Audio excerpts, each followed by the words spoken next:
সারা দেশে চাঁদাবাজি অবিলম্বে বন্ধ করতে হবে। এক্ষেত্রে সামরিক বাহিনীর মাধ্যমে বিশেষ অভিযান পরিচালনার আহ্বান জানাচ্ছি।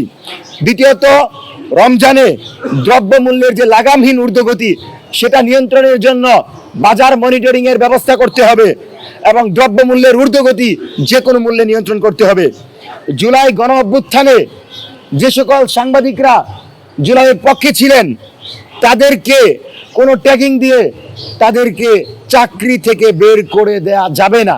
যাদেরকে চাকরি থেকে বরখাস্ত করা হয়েছে তাদেরকে অতি দ্রুত সময়ের ভিতর পুনরায় চাকরিতে ফেরত নিতে হবে এবং রাষ্ট্রীয়ভাবে আওয়ামী লীগের বিরুদ্ধে, সন্ত্রাসী সংগঠন ছাত্রলীগের বিরুদ্ধে অভিযান পরিচালনা করতে হবে।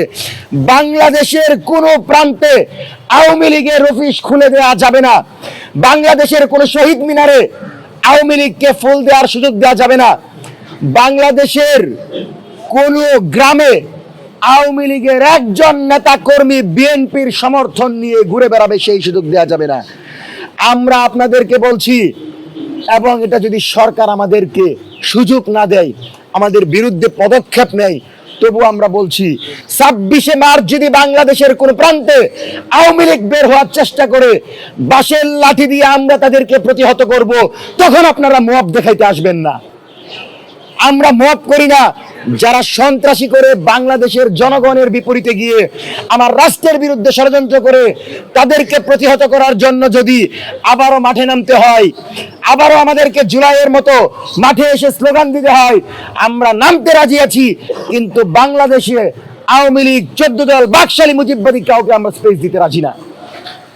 চতুর্থত, আইনি প্রক্রিয়ার মাধ্যমে আওয়ামী লীগের বিচার, গুম খুনের বিচার এবং শাপলা পিলখানার তদন্ত কমিশনের যে রিপোর্ট এসেছে সেই রিপোর্ট অনুসারে বিচার কার্য সমাপ্ত করতে হবে। জনগণকে সাথে নিয়ে আমরা অরাজনৈতিকভাবে প্রেসার গ্রুপ হিসাবে লড়ে যাব। আমরা বাংলাদেশের কোনো রাজনৈতিক দলের এজেন্ডা বাস্তবায়ন করব না এবং আমাদের এই লড়াইয়ে আগামীতে যদি আমরা মনে করি এই সরকার আওয়ামী লীগকে পুনর্বাসন করবে, এই সরকার চাঁদাবাজি বন্ধ করবে না, তাহলে আমরা মাঠে নামতে বাধ্য হব। আমরা আবারও বলছি, এখন পর্যন্ত মাঠে নামার কোনো ঘোষণা আমরা দেই নাই। সরকারকে বার্তা দেওয়ার লক্ষ্যে আমরা এখানে এসেছি। এই সরকার যদি সেটাকে বিবেচনা না করে তাহলে বাংলাদেশের ছাত্র জনতাকে সাথে নিয়ে আমরা মাঠে নামব এবং এই পরিস্থিতিতে সরকারের প্রথম এবং প্রধান দায়িত্ব হচ্ছে চাঁদাবাজি বন্ধ করে দ্রব্যমূল্যের ঊর্ধ্বগতি নিয়ন্ত্রণ করা। আর.এস. ফাহিম চৌধুরীর মতো যারা এখন প্রকাশ্যে আসছে, আনিস আলমগীরের মতো কুশীলবরা যেন বাংলাদেশে এসে তারেক রহমানের বন্ধু সেজে নতুন বয়ান তৈরি করতে না পারে, সেজন্য তাদের বিরুদ্ধে পদক্ষেপ নেওয়া, মিডিয়ার অবাধ, নিরপেক্ষ এবং